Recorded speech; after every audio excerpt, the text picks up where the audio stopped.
Hello दोस्तों। R K mix entertainment पर आपका स्वागत है। दोस्तों, आज का दिन कोई साधारण कैलेंडर की तारीख नहीं। यह वह चतुर्थी है जिसके बारे में कहा जाता है, जिस घर में संकट हो वहाँ सकट चौथ की पूजा, वहाँ सकट टिक नहीं सकता। दोस्तों, हर साल माघ महीने के कृष्ण पक्ष की चतुर्थी को भारत के गांव, कस्बों, शहर छतों पर एक अनोखा दृश्य दिखाई देता है, जहां माताएं पूरे दिन व्रत करके शाम की चांदनी का इंतजार करती हैं।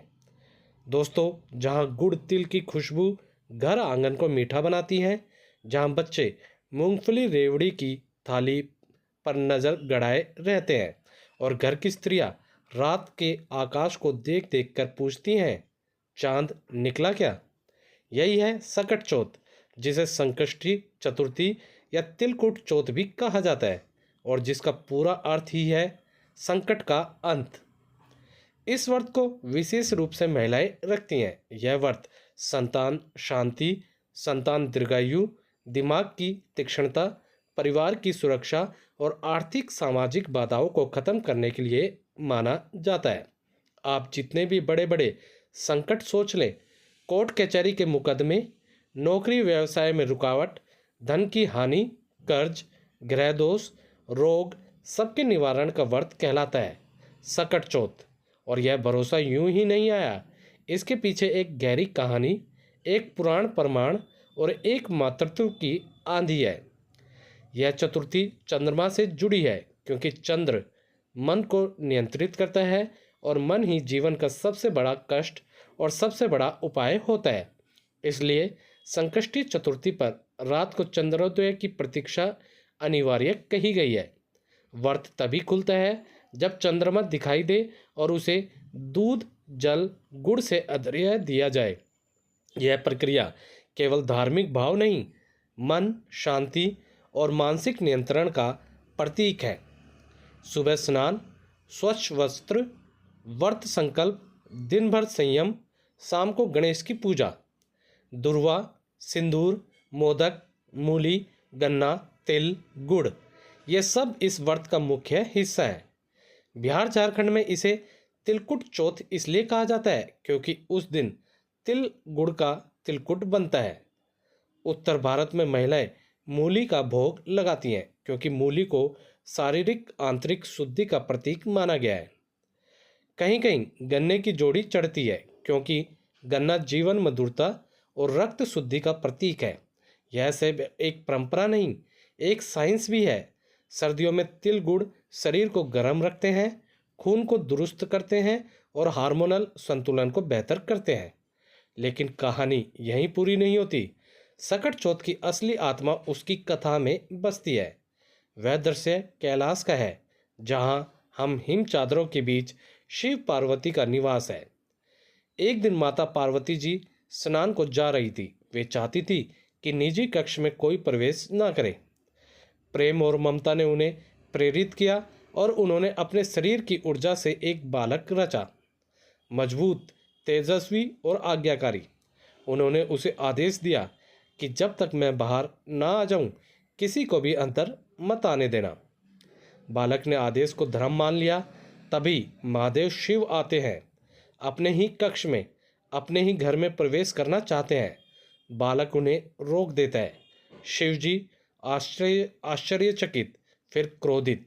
देवता समझाने की कोशिश करते हैं, लेकिन बच्चा अपनी माँ के शब्दों से नहीं हटता। यह केवल सुरक्षा नहीं, यह निष्ठा थी, और यही निष्ठा निर्वाण का कारण बन गई। क्रोध में महादेव ने त्रिशूल उठाया और बालक का सिर धड़ से अलग कर दिया। पूरा कैलाश थम गया, स्वर्ग मौन हो गया। यही वह क्षण था जिसने संसार को पहला बड़ा संकट दिखाया। और तभी आई पार्वती जी। उन्होंने अपने पुत्र का निर्जीव शरीर देखा और क्रोध अग्नि में बदल गया। उन्होंने कहा, जब तक मेरा पुत्र जीवित नहीं होगा, जब तक उसका शीश वापस नहीं आएगा, तब तक मैं सृष्टि नष्ट कर दूंगी। देवताओं में भय फैल गया, क्योंकि यह केवल माँ का शौक नहीं, प्रकृति की चुनौती थी। शिव को एहसास हुआ कि उन्होंने निर्णय गलत लिया। ब्रह्मा विष्णु के साथ समाधान खोजा गया और पहला जीव जो उत्तर दिशा में मिला वह गजराज था। उसका शीश लाकर बालक को नया जीवन दिया गया। वह गजमुख बच्चा ही गणेश जी बने। पहला पूज्य, विघ्नहर्ता और संकट मोचन। पार्वती जी का हृदय पिघला। शिव जी ने आशीर्वाद दिया कि जिसने भी किसी संकट में मुझे पुकारा मैं उसकी रक्षा करूंगा। और पार्वती जी ने कहा, जिस दिन यह संकट घटा उसी चतुर्थी को संतान सुख और संकट निवारण का दिवस कहा जाएगा। वही संकष्टी चतुर्थी, वही सकट चौथ।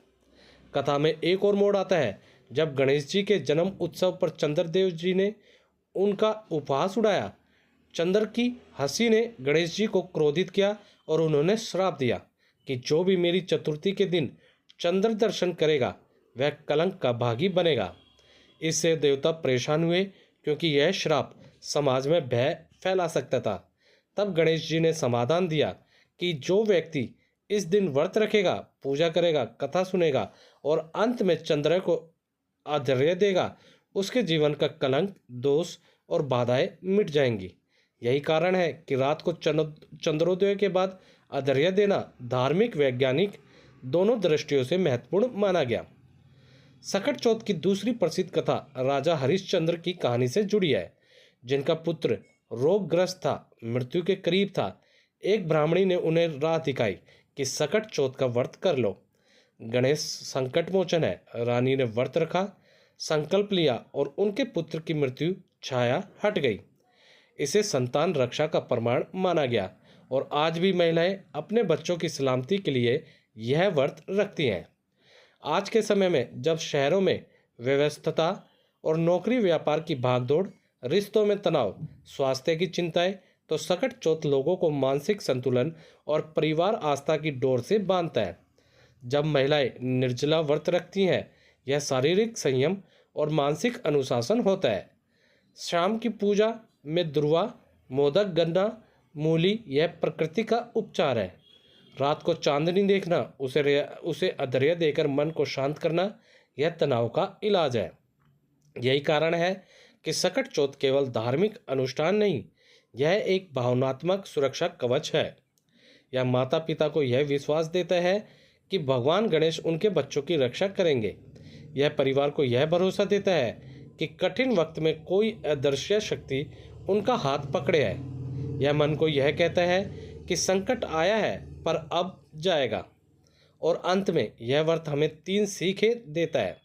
पहली, आदेश और निष्ठा गणेश बनाते हैं।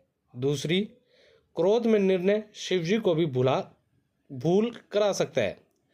तीसरी, माँ की ममता सृष्टि की सबसे शक्तिशाली ऊर्जा है। इसलिए जब भी संकट आए, गणेश जी के सामने सिर झुकाइए और कहिए, वक्रतुंड महाकाय, सूर्यकोटि समप्रभा, विघ्नहनम नासाय। यही सकट चौथ की आत्मा है, संकट से शांति की यात्रा। तो दोस्तों, उम्मीद करता हूँ इस वीडियो में मैंने आपको सकट चौथ से जुड़ी पूरी जानकारी अच्छे से दे दी होगी। जानकारी अच्छी लगी तो वीडियो को लाइक करें, मैक्सिमम से मैक्सिमम हर जगह इसे शेयर करना ना भूलें।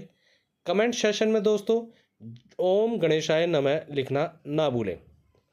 और दोस्तों, जो भी कहना चाहते हैं आप इस त्यौहार के बारे में, इस व्रत के बारे में, कमेंट सेशन में लिख के। और ऐसी ही वीडियोज़ के लिए आप लोग मेरे चैनल या पेज आरके मिक्स क्रिकेट को सब्सक्राइब या फॉलो करना ना भूलें। धन्यवाद दोस्तों, जय हिंद।